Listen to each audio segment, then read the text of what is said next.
boa noite a todos, boa noite ao professor Rodrigo, boa noite Vanília, Terezinha, Paola, Grazi e William.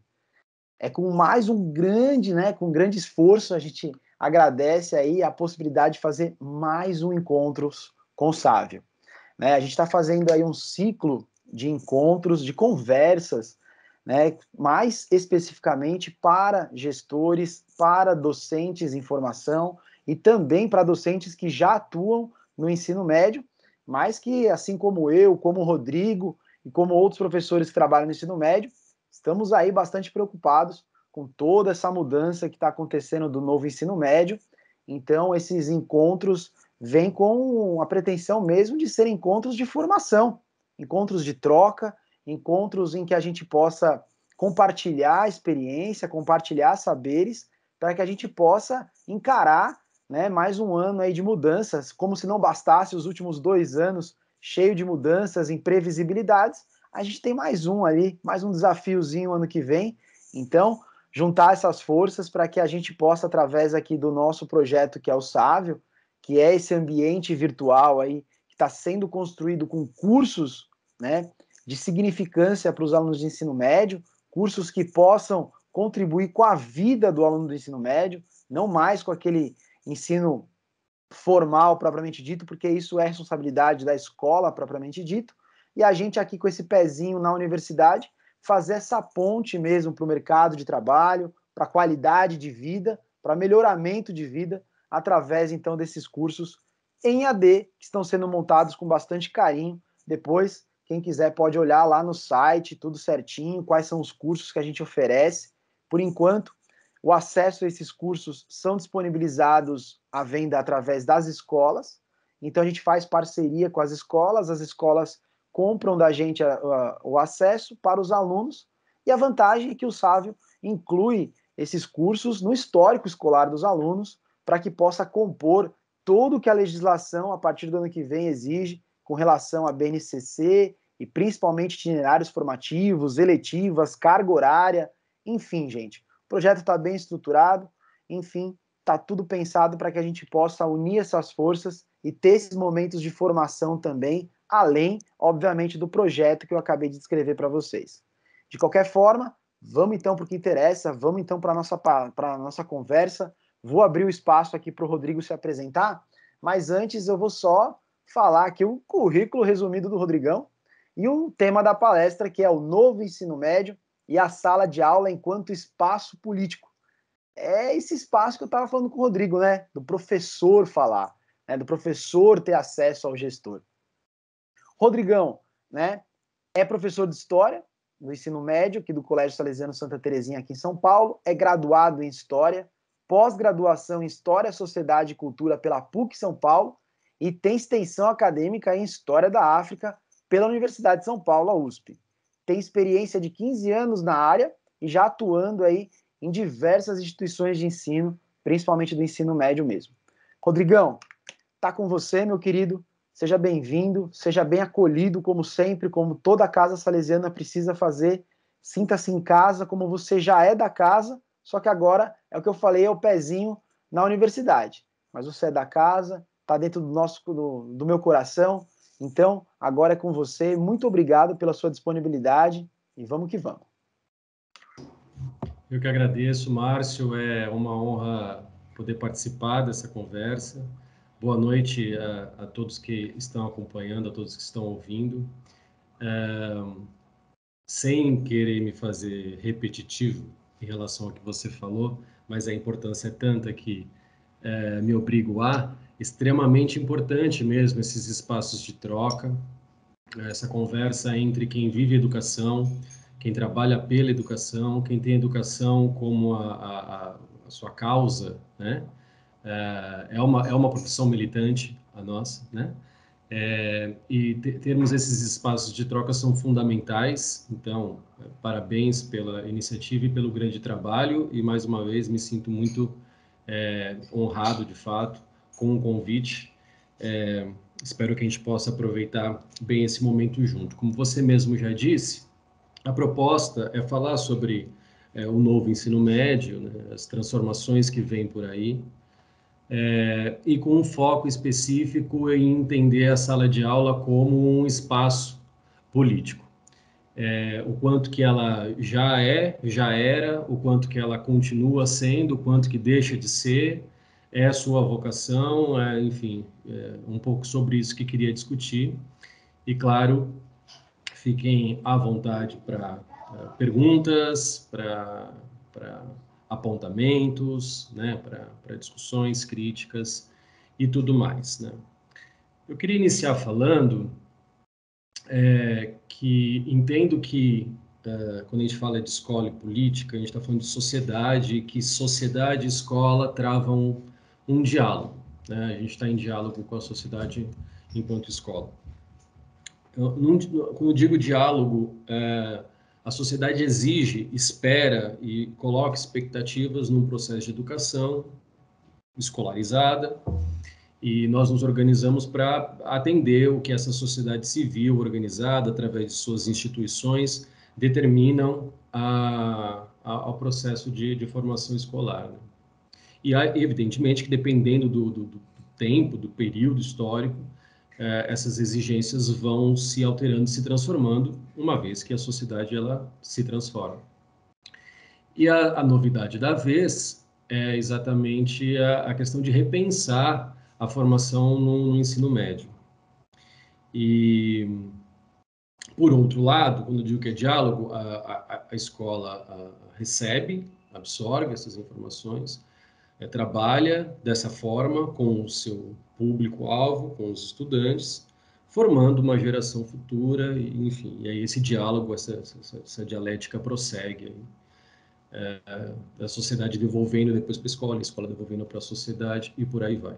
Talvez a novidade do momento, talvez, eu sublinho esse talvez aqui, seja o quanto se fala num novo ensino médio preocupado com uma melhor formação para o mercado de trabalho. E isso, às vezes, é criticado, às vezes é enaltecido. Eu não gosto muito de me fazer juiz desse tipo de discussão, então eu prefiro ouvir críticas e defesas e também criticar e defender ao mesmo tempo, sem fazer juízo final sobre nada. Mas, em primeiro lugar, eu quero atacar quem critica, pensar um ensino médio com um olho no mercado de trabalho. Eu acho que essa é uma das questões, sim, e não poderia deixar de ser, aí que está. Porque, enfim, nenhuma escola, nenhuma diretriz, nenhuma base, nenhuma legislação está acima da Constituição. Uma legislação específica para a educação vai estar acima da Constituição. E já é preconizado pela Constituição que a educação precisa atender à formação do indivíduo em sociedade, do indivíduo e coletivo, e da sua preparação e formação para o mercado de trabalho. Então, não era para ter novidade isso, pelo menos não nos últimos 30 e tantos anos aí. E o novo ensino médio olha com atenção para essa questão de formação. Quero crer que muito por força de uma defasagem percebida, né, de uma formação em ensino médio que poderia estar deixando a desejar nessa preparação do estudante quando egresso do ensino médio para para o mercado de trabalho.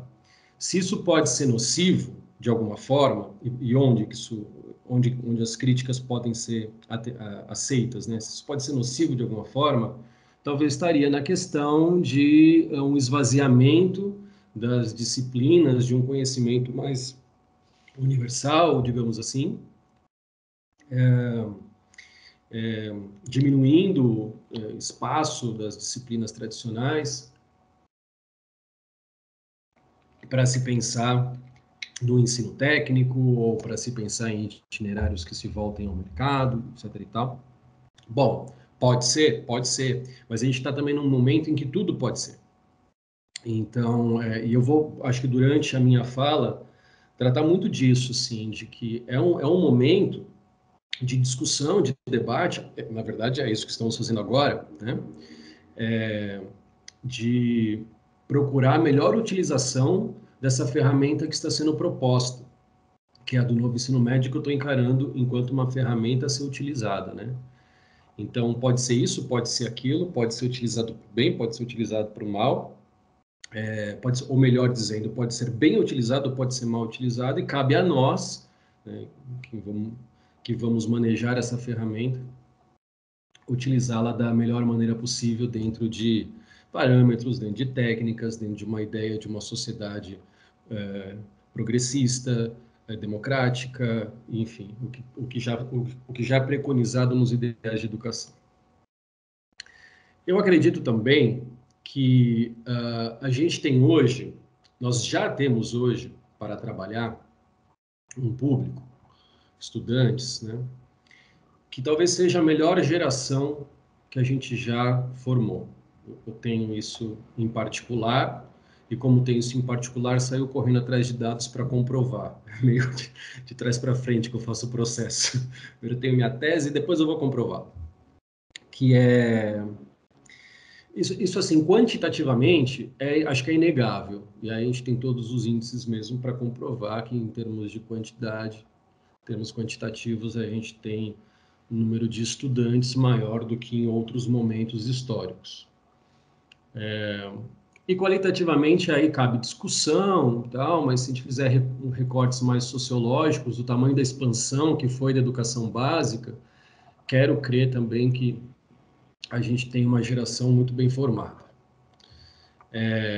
Perfeita? Vixe, muito longe disso, evidentemente, né? A gente tem uma série de problemas a lidar, mas o que eu quero dizer é que nós temos uma formação de professores hoje que acho que atendem muito bem. A gente faz parte de um grupo de profissionais que está em constante formação. As disciplinas, as matérias que fazem parte hoje de uma grade e a maneira como elas são trabalhadas também, elas cumprem a função da formação de um estudante mais crítico, reflexivo e, enfim, com uma formação política, inclusive, já que esse é o nosso tema, tem a impressão do que maior e melhor do que em gerações anteriores. E no momento em que a gente fala de novo ensino médio e até de base nacional comum curricular, há uma crítica, e de novo vou colocar os dois lados da questão, vou tentar colocar mais de um lado da questão aqui. Há uma crítica sobre a questão do quanto foi debatido isso. Que eu acho uma crítica meio pronta, ali na conversa de corredor com os colegas, de que houve pouco tempo de debate, ou de escuta, ou de troca, ou de audiências, e determinados setores importantes e chaves não foram ouvidos e chamados nesse momento e tal. E eu não discordo completamente, mas quando a gente pega o documento final para analisar e corre direto para os créditos e vê a quantidade de pessoas bem preparadas, capacitadas, técnicas, referenciais, intelectuais que participaram desse processo de discussão, tanto do novo ensino médio quanto da BNCC, e aí a gente não pode simplesmente fazer uma crítica a um trabalho de tanto tempo e com tantas pessoas sérias envolvidas.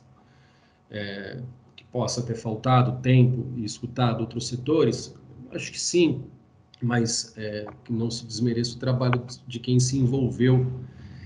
Quem acho que menos foi escutado nessa história toda, acho que de fato foram o principal, os alunos, mas creio também por no momento, uma desorganização dos secundaristas enquanto corpo coletivo, né, enquanto grupo, para se fazer ouvir, né, para ter fala e para se fazer ouvir.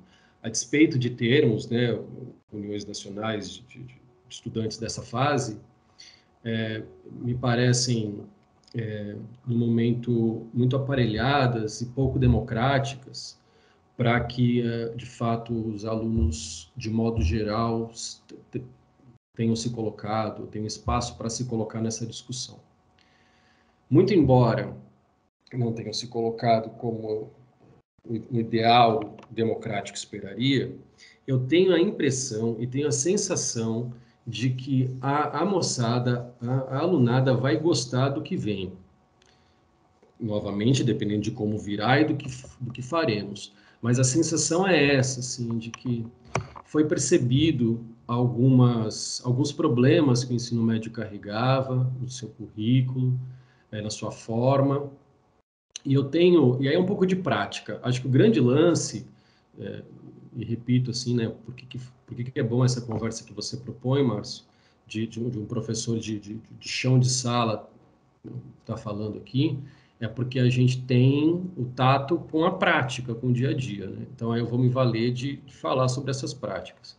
Tem um trabalho que eu oriento, geralmente para a segunda série do ensino médio, num momento de história ali que a gente está falando de revoluções burguesas, revoluções inglesas, Revolução Francesa. Então, começa uma maior participação política de maiores setores sociais e uma política mais representativa, né, uma política liberal.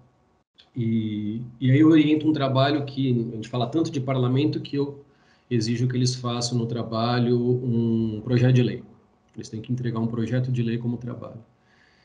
E vem das coisas mais criativas e maravilhosas que vocês podem imaginar, de todos os setores, porque isso não é pré-determinado. Então, vem meio ambiente, vem saúde, veio muita saúde nesse últimos 2 anos, evidentemente, de direito dos animais e vem muito de educação. É aí que eu queria chegar. E vem muito de educação, porque esse é o mundo e é o espaço deles. Na orientação do trabalho eu falo, é poder legislativo que vocês têm na mão. É poder. É você olhar um problema e você ter um poder de resolver ou minimizar esse problema. É meio ser super-herói, assim, né? Então, olha para o entorno, vê onde que está o problema e vai lá resolver. E invariavelmente não, mas muito constantemente, o problema está no dia a dia dele na escola, no processo de educação. Então, chove de trabalhos de mudança para a estrutura do ensino médio. E o que mais ocorre são projetos de lei que instituem novas disciplinas. E aí podem colocar a criatividade para funcionar, porque vem de tudo, e muito belo assim o que vem. É aula de balé, de música, de canto, é de guitarra, é de capoeira, é de xadrez, E no final das contas eu falo, tá ótimo, maravilhoso, gente, o que que a gente tira? Porque senão, se a gente colocar todas essas matérias na grade, vocês entram às 7 da manhã de um dia e saem às 7 da manhã do outro dia, 24 horas estudando, assim. E é sempre um dilema, essa dinâmica de o que entra, o que sai, o que é importante, tudo é importante, e agora o que que a gente faz? Então eu sinto que a ideia de ter uma formação básica e, portanto, em tese, não se perder uma formação básica, e ao mesmo tempo a criação de itinerários que por vezes poderiam ficar comprimidos, ao mesmo tempo, de modo geral, será muito agradável, está em consonância com a molecada e pelo menos com o que eu sinto deles, né? Então, nesse sentido, eu acho que será bem-vindo, claro, sempre com a premissa de que façamos um bom trabalho à frente disso em relação a isso. Quando eu falei que a escola estava em defasagem, perdão, em constante diálogo com a sociedade, esse diálogo, às vezes, a escola tem uma defasagem nesse diálogo, né? Então, a sociedade fala de um lado, tem um delay grande para a resposta, às vezes, o que é natural. A escola ela não avança na mesma velocidade que as transformações que ocorrem fora da escola acontecem. Natural.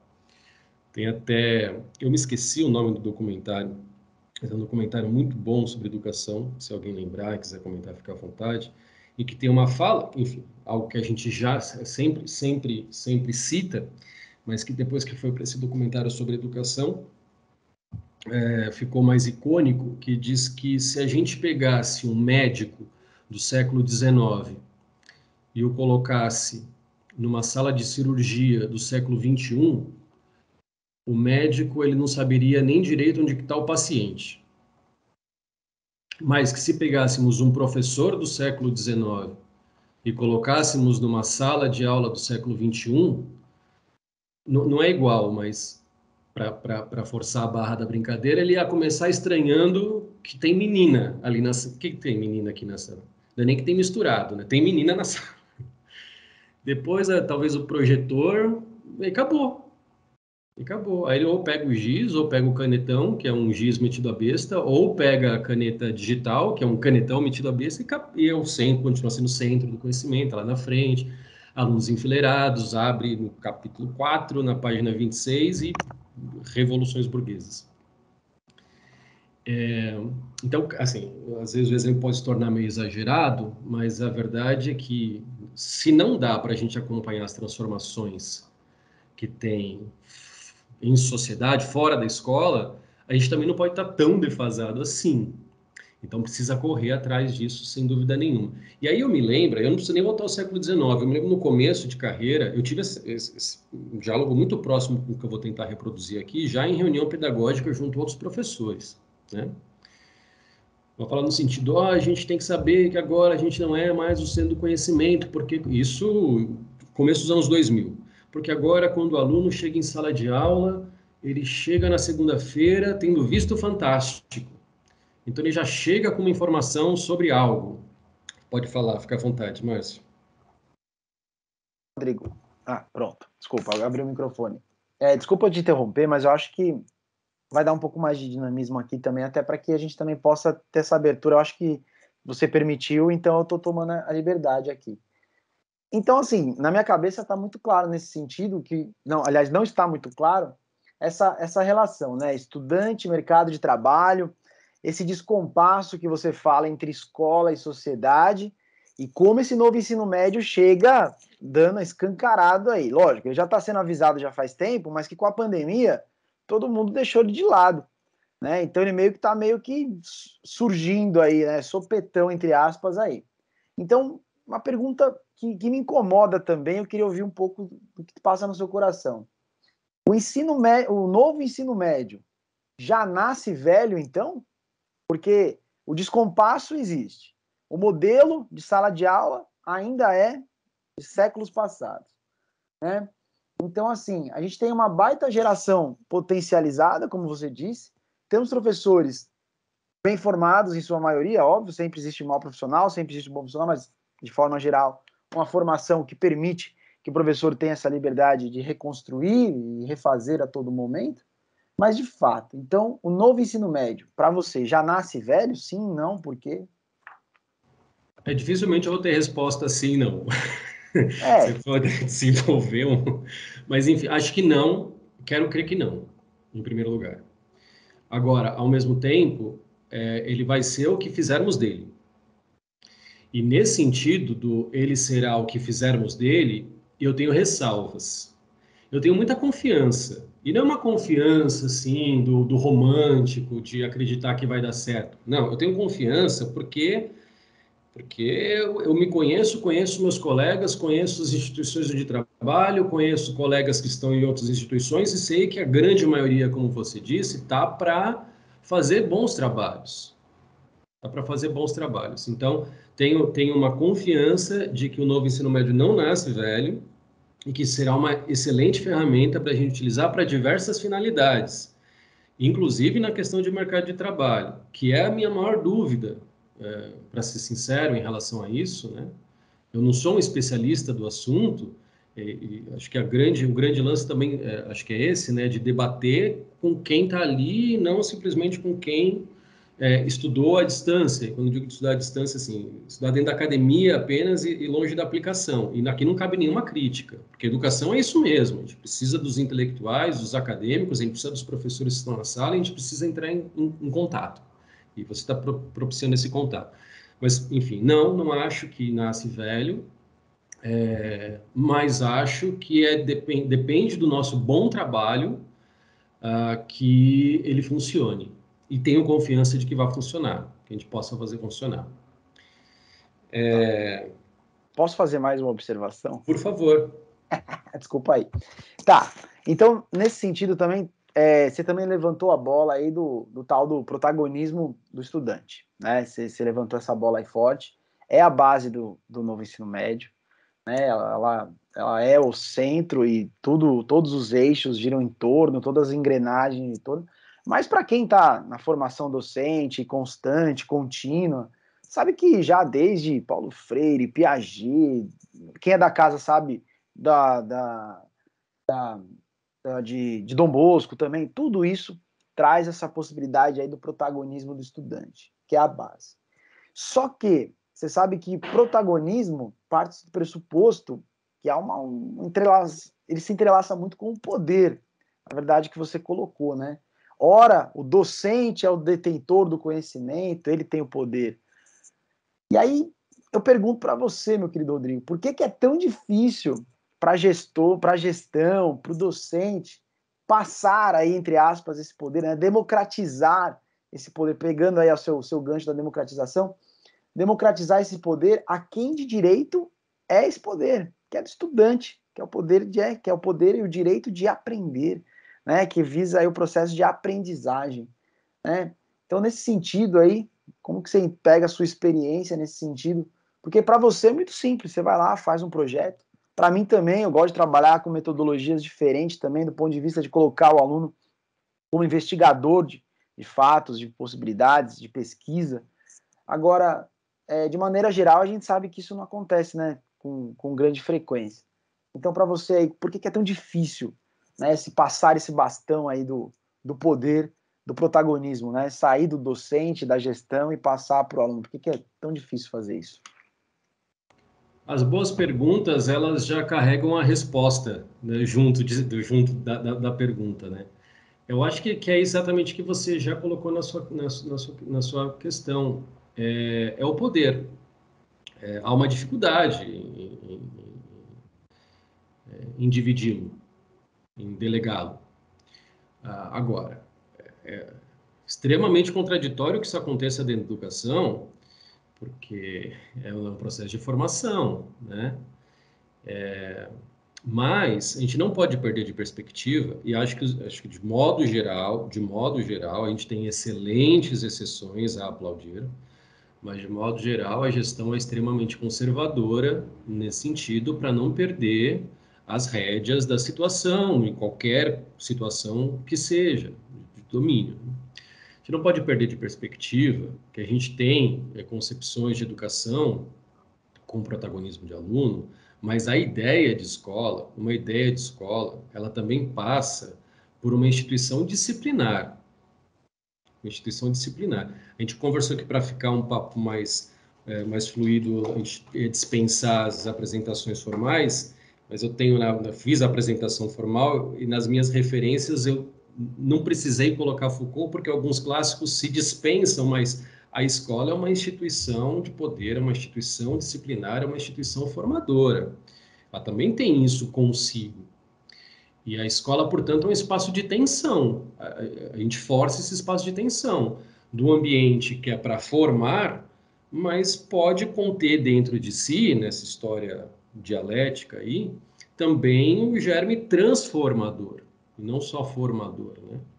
E é sempre uma tensão, vai se cedendo um pouquinho para lá e um pouquinho para lá. Por outro lado, eu também acho que ninguém contou isso para os alunos de forma tão didática. Como você bem disse agora, que o poder de aprender pertence a si, pertence a eles, né? E acho que no fim das contas, cara, eu acho que aluno perde, professor perde, gestor perde, em última análise, sociedade perde com isso, né? Com essa concentração de poder. E por que eu acho isso? Porque, é assim, ó, de cada 4 anos, ou 2 anos, porque a gente tem eleições municipais e federais e estaduais, a cada 2 anos, fecham-se as urnas, começam as reclamações. E não importa muito se quem venceu foi esse ou aquele. A gente constantemente critica o resultado de qualquer eleição e frequentemente reclamando de uma baixa capacidade do brasileiro votar ou saber votar. Às vezes a gente até... É engraçado que a gente fala o brasileiro em terceira pessoa. Eu não sou assim, é ele que não sabe votar, sabe? Ou então a gente piora ainda, né, nos nossos preconceitos e elege uma região para não saber votar, né? E, enfim, ah, como é que a gente vai cobrar que este ou aquele ou brasileiro saiba votar se a gente só é jogado a partir dos 16 ou aos 18 anos para apertar botões de 2 em 2 anos? Que tipo de democracia que é essa? Se não há um espaço onde a democracia foi apreendida, e apreendida com os dois Es mesmo, sabe? Você se apropriar do que é democracia, não vai ser depois sendo jogado à frente de uma urna eletrônica que você vai fazer o melhor dos seus serviços, de fato, sabe? Porque, e quando eu digo falar sobre democracia, se apropriar da democracia, não é eu chegar e na fileira e capítulo 4, página 26, lá, democracia na Atenas antigas, não é isso, isso a gente já faz. É sentar para discutir se eles querem falar sobre democracia, é sentar para discutir o currículo, é sentar para discutir o programa, é sentar para discutir o formato de sala, é sentar para discutir onde a aula vai ser, é trazer o aluno para si.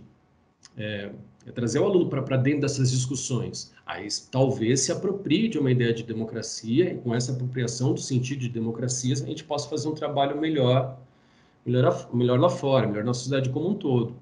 No final das contas, eu acho que a gente é muito conservador, a gente teme muito perder o pouco poder que tem, e por isso segura a onda, gestor, professor, diretor, qualquer um. E no final das contas, todos perdem. Acho que com essa história, né?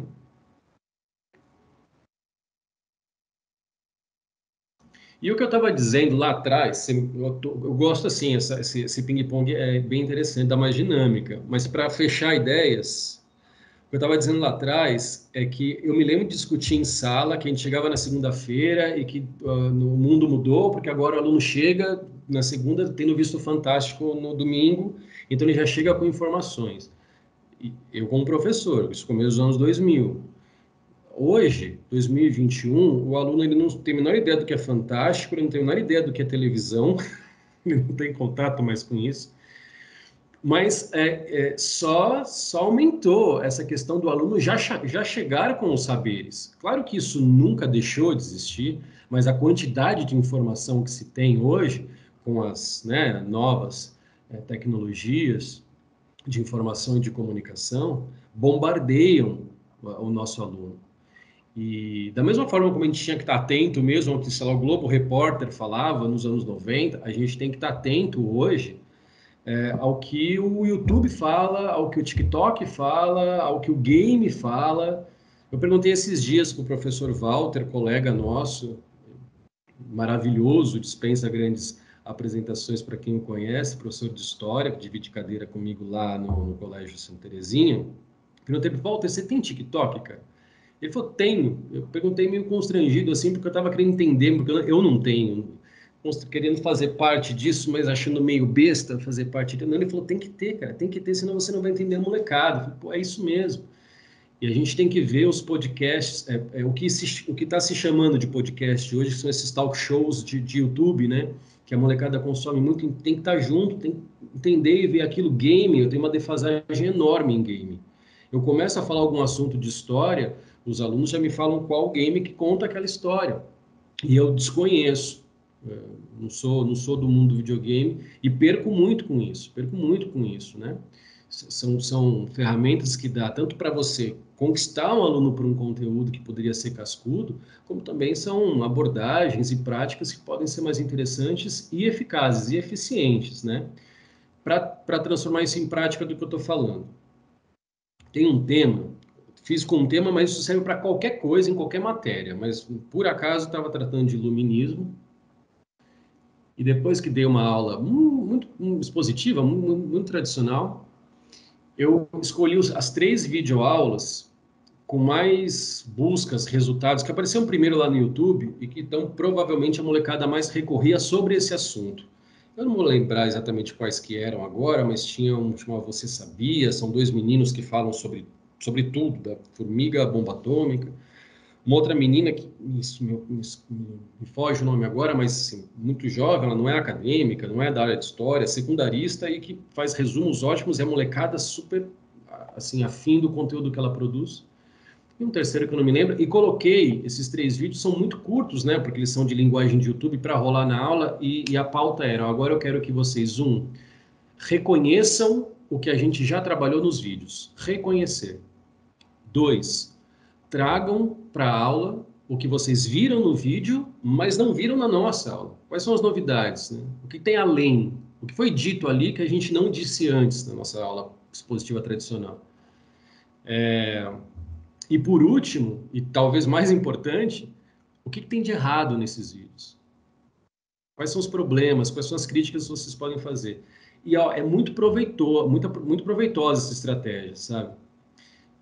Que eles conseguem reconhecer, conseguem perceber o que não foi dito e me cobram o que é esse negócio aí que está lá, que ela falou que você não falou, professor.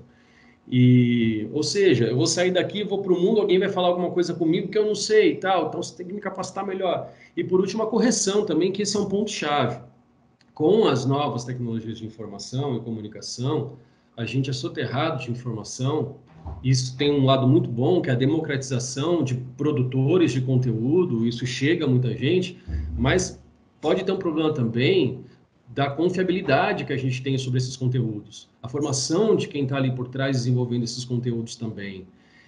E se a gente não tiver um público consumidor apto, pronto, trabalhado, para conseguir identificar quando aquele discurso não está batendo, a gente vai ser sabe, o reino das fake news mesmo. Faz cama para que qualquer coisa que se diga ou que se escreva vire verdade absoluta. E onde que a gente cria essa casca aí de ficar, né, esperto com determinado tipo de discurso assim ou assado? É trabalhando exatamente sobre essas novas tecnologias e não as renegando. Né? O que eu estou dizendo aqui não é nenhuma novidade, isso aí já está preconizado nas novas bases, mas a gente precisa introjetar isso dentro do ambiente do nosso dia a dia, do nosso cotidiano de sala de aula. Né? E, bom, onde está o meu maior ceticismo? Acho que eu volto um pouco na sua pergunta anterior, Márcio, e você pode me orientando ao tempo aí, para eu não estourar nada. Onde está o meu maior ceticismo, né, em relação ao novo ensino? Você me pergunta, vai dar certo? Eu falei que sim. Depois eu me alonguei, mas eu falei que sim. Mas onde está o meu maior ceticismo? Que a gente tem no Brasil uma educação que ela é de cabeça para baixo. Quando eu falo Brasil, parece que é só o Brasil, mas não, na verdade eu não conheço os outros países, educação em outros países, mas aqui no Brasil eu sinto que ela é de cabeça para baixo. E ela é de cabeça para baixo por quê? Porque ela tem um número de vagas no ensino médio maior do que o número de vagas no ensino superior. Então, você tem uma barreira, um funil entre esses dois, chamado vestibular. O que faz com que o ensino médio se dedique demasiadamente, ou mais do que ele precisaria, não houvesse esse funil e barreira, ao preparo para o exame, para a prova, para o vestibular. E com isso a gente perde muito tempo e muita potência e muita coisa boa que a gente poderia estar fazendo em função disso e para isso. Eu chamo, neologismo, eu chamo de cursinificação do ensino médio. Né? Então, como vai ter um vestibular lá no primeiro ano, para não dizer que isso acontece no ensino fundamental 2, na educação básica, né? Começa a gente pensar em vestibular, os exercícios de vestibular, e a semana de Enem, e a prova de teste, é não sei o que, isso cai, isso não cai. E às vezes a gente está no meio do furacão, e aí tem dificuldade de olhar de forma panorâmica, mas você repara que a aula de produção de texto, que algumas escolas tinham antes, mas agora virou uma regra, ela é muito reflexo do peso que o Enem deu para a redação. Então, você tem lá língua portuguesa, em gramática e literatura, e produção de texto virou uma terceira frente, assim, em quase todas as instituições, pelo peso que esse exame de ingresso colocou. Cria-se uma fórmula, né, para se fazer a redação e tudo mais. E a gente acaba fazendo isso com os outros cursos também. E aí, não é só o vestibular que pauta o ensino médio. Voltando àquela nossa discussão de mercado e tal, o mercado também pauta e às vezes pauta negativamente. E aí não estou dizendo o mercado em relação ao aluno que vai para o mercado de trabalho e etc. e tal, ou que o mercado de trabalho espera que a escola entregue enquanto mão de obra qualificada, e sim o mercado entre as escolas.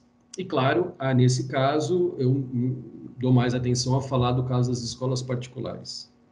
Porque você pode ter um projeto maravilhoso, um itinerário fantástico numa instituição, só que essa escola, se particular, olha para o vizinho e o vizinho está fazendo para inglês ver, ó, a gente vai 3 aulas de história, vai ser 2 agora, porque uma a gente vai jogar o professor lá para o itinerário, só que o vestibular não está cobrando esse seu itinerário bacana pra caramba que todo mundo quer fazer aí de história do futebol, professor. Então, essa é uma aula que a gente vai jogar, na verdade, é uma que já estava lá dentro. Frente 1, frente 2. E manda ver lá e tal, porque na hora do vamos ver, é isso que eles vão precisar no vestibular, é da Revolução Inglesa e não da história do Celtic versus os Rangers lá e tal. E vamos desse jeito, porque no final das contas o pai já investiu um determinado valor aqui para que o filho, para não pagar a faculdade. Pagou o ensino médio para não pagar. Claro que porque são instituições de excelência, as instituições de ensino superior público, né? Mas não estou errado nesse meu exemplo de já investir aqui, não vou investir lá. Quem trabalha com o público de classe média trabalhadora tem essa perspectiva também. Então, ó, no final das contas, o pai quer a nota, quer FUVEST, quer nota alta lá no Enem, então tem que cuidar disso daqui, não sei se eu vou para esse itinerário. E algumas escolas já iniciaram ou vão iniciar os itinerários formativos, transformando esses itinerários basicamente em cursinhos. A ética não me permitirá indicar exatamente quais instituições, mas todos aqui somos do mundo da educação e se ninguém viu isso ainda verá, infelizmente, em pouco tempo. E aí é onde mora o meu principal receio, né? O meu principal pé atrás em relação às novidades, por esse funil e por essas relações de concorrência e de mercado, a gente desperdiçar essa excelente ferramenta do novo ensino médio com algo para inglês ver. Quando eu digo que é uma excelente ferramenta, depende do que você vai fazer com ela. O martelo você pode bater na cabeça de alguém. O martelo serve para pregar e para tirar, para despregar também, né? Para tirar o prego da parede. Então, depende do que a gente vai fazer com ela. Tenho esse receio, mas tenho a confiança ao mesmo tempo, né? Ao mesmo tempo. Rodrigo, o nosso papo está muito bom, mas a gente tem um horário também a cumprir, né? Até pela questão também de ter um começo, meio e fim, da gente finalizar sempre até as 21h30, tá? Aí o que a gente faz normalmente? A gente também deixa um espaço aberto aí para as perguntas, né? Que possam aparecer, ou mesmo alguns comentários que a gente também pode resgatar e tudo mais. Então, se você quiser já caminhar para a finalização da sua fala nos próximos 5 minutos e deixar os 10 minutinhos aí para a gente poder bater um papinho, eu te agradeço. Perfeito, Márcio. Bom, para amarrar o começo e esse fim, a minha introdução e essa conclusão, que fala sobre o novo ensino médio e a sala de aula enquanto um espaço de debate político. Eu acho que a sala de aula tem essa vocação. E tem essa vocação pelo motivo, essa participação especial do Theo, meu querido filho de 8 anos. Eu acho que a sala de aula tem essa vocação especial para ser um espaço de debate político, porque são 30 pessoas lá dentro, e não preciso mais do que isso para explicar por que é uma boa arena.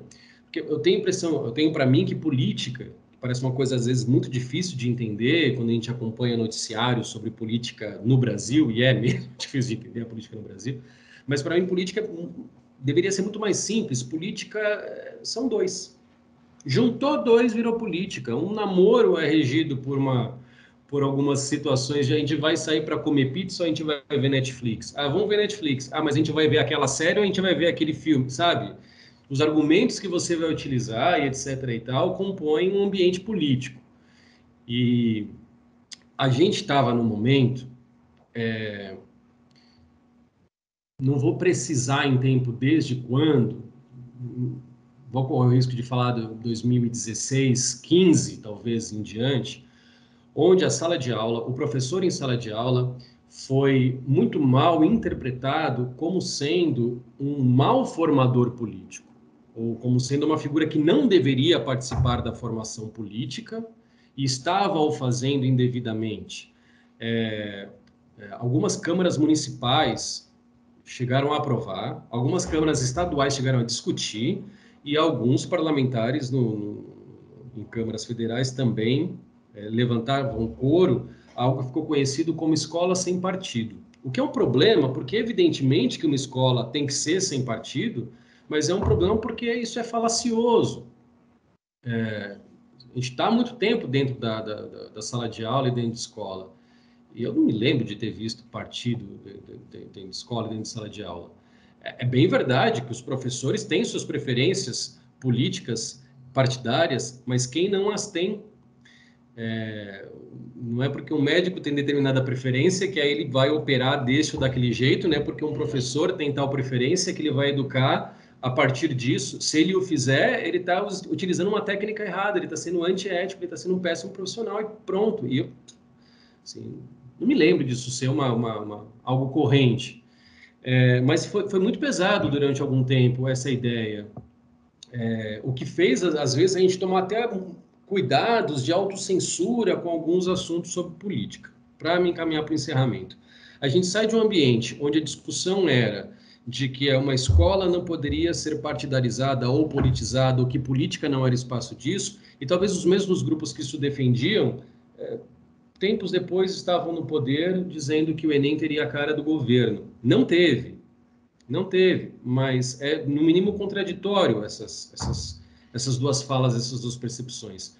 Quero continuar crendo que a escola é um ambiente político e a sala de aula é um ambiente político por excelência e os itinerários formativos abrem espaço para isso, e não sou eu que estou dizendo, a FTD, que é uma gigante do setor e acho que faz um trabalho muito bem feito, trabalho com material da FTD e acho muito bom o material que a FTD produz, já tem lá nos seus itinerários formativos para a área das ciências humanas aplicadas política, política pública, política econômica, sistemas políticos, sistemas de Estado. Então a gente ganha nesse sentido, né? A gente ganha, o novo ensino médio é uma ferramenta que pode ser utilizada para que a gente reforce saberes sobre estruturas políticas e com isso não só manter a sala de aula como esse espaço, mas também atuar na formação de sociedade, de gerações futuras na nossa sociedade, mais bem preparadas para tal. É isso, Márcio. Show de bola, Rodrigo. Eu só tenho a te agradecer aí pelo compartilhamento, né, dos seus saberes aí, dos seus conhecimentos e principalmente das suas experiências. Em nome de toda a equipe do Unisal e principalmente da nossa equipe aqui do Sávio, que é focada para o ensino médio, muito obrigado mesmo pelo seu compartilhamento. A partir desse momento, então, eu abro, né, para as perguntas. Na verdade, você já tinha feito essa abertura, né? Parece que eu estou fazendo algo formal aqui, pelo amor de Deus, gente. Então, nesse momento, a gente tem esse tempinho também para a gente terminar de bater esse papo e também ver se alguém quer fazer uma pergunta mais direta para você nesse sentido, tá? Por favor, vamos lá. Paola, Grazi, Rita, temos duas Ritas, a Vanília também, Terezinha, William. Alguém ficou com alguma dúvida, alguma pontuação, alguma observação? Professor que não recebe pergunta morre de fome, né? A gente vive da Tipo dúvida, isso, né? né? A gente vive dos Com questionamentos, né? certeza, professor. Só queria lhe agradecer, viu? Muito obrigada. Eu estou escrevendo aí tentando escrever alguma coisa muito no caminho que hoje você me permita chamá-lo assim, porque você é muito novo, nos propõe. Eu adorei mesmo, né? E eu quero lhe parabenizar. Muito obrigada. Que continue com essa, quem sabe, não é? A gente tentando entender o aluno de hoje, a gente consiga também crescer um pouquinho mais na nossa atividade, né? É assim que nós, né, que gostamos muito de história, que você bem colocou, a gente pode aproveitar tudo isso, né? Como no popular, é num crescendo. Então, muito obrigada, viu? Muito obrigada mesmo. Obrigado você também, viu, Rita? Eu que agradeço as palavras, Rita. Muito obrigado. Então, vamos aguardar aí o Antônio só fazer essa entrada, mas já vou fazer também o encaminhamento já para a gente poder encerrar.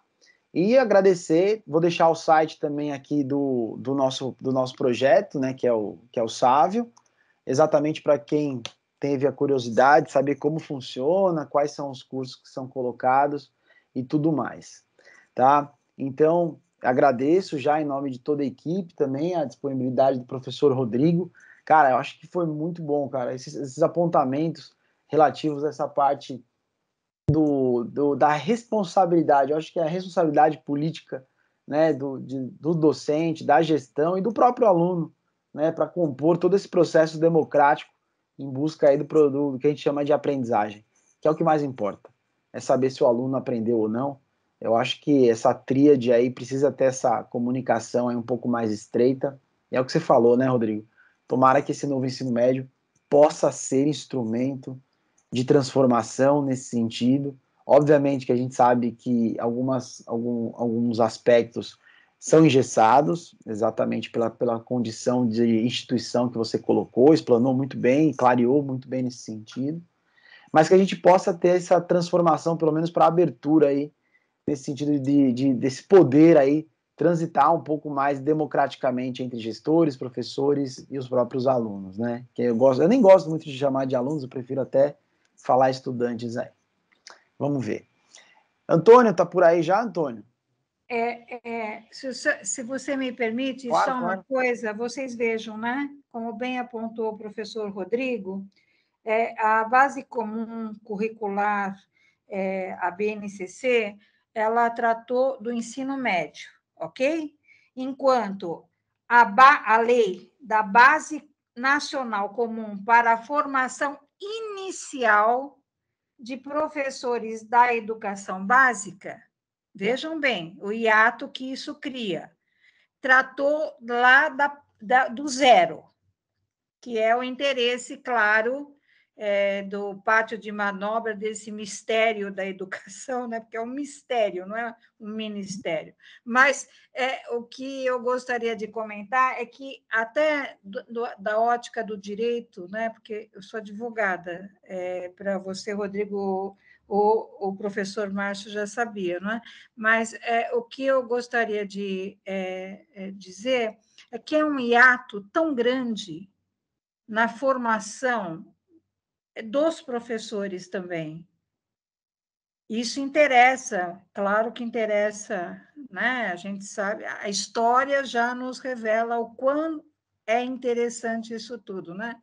Mas você veja, no hiato, no interstício entre a lei que criou a formação inicial da educação básica, depois apaga e você vai lá para o ensino médio, né? E haja Deus, né? É só isso que acontece, porque daí você cria um espaço temporal tão grande e ineficiente que, em todos os sentidos, você, inclusive com os pais dos alunos, né? A nossa relação com os pais dos alunos deve ficar muito complicada, né? Então, parabéns, eu gostei bastante. Eu só queria acrescentar isso, que em termos legais mesmo, foi feito de propósito, há um desmonte. Há um desmonte, assim, enquanto nós lá na minha geração, que dou para ser mãe de vocês, a gente tinha o OSPB, que era em pleno, que não pode falar ditadura, em plena revolução militar, não é? A gente tinha esta visão, ainda que com miopia, mas nós tínhamos a visão. Hoje, o interstício criado pela legislação deixa o professor do ensino médio com uma carga tão individual e tão personalizada que haverá de ser complicado essa compatibilização, né? É isso. Antônio? Olá, Márcio. Bom, boa noite a todos. Né? É somente um cumprimento aqui e gostaria de agradecer, em um primeiro momento, Márcio, pelo projeto, pelo programa, pelo acompanhamento. Né? A Unisal aposta muito nessa ferramenta, nesse programa, em poder contribuir com as escolas, né? De proporcionar uma formação com qualidade para os nossos alunos ou estudantes, né, Márcio, como você falou, tá? Professor Rodrigo Guimarães, muito obrigado, né, pela contribuição, pela disponibilidade, em hoje estar aqui conosco. No próximo ano nós continuamos, né, Márcio, com o nosso projeto, apresentando reflexões e também apresentando o nosso programa, né, para as escolas e aquelas que tenham um interesse em aderir, né, ao nosso conteúdo também. Agradeço a Vaníria pela disponibilidade de sempre, né, e aos nossos participantes aqui, que eu gostaria até de mencionar, viu? Rita, bom, tem Rita de Cássia e tem também Rita, Terezinha, Paola e Graziela. Gente, valeu, obrigado pela participação de vocês aqui. Boa noite, gente. Obrigado. Boa noite, muito obrigado. Um prazer falar com todos. Tchau, tchau.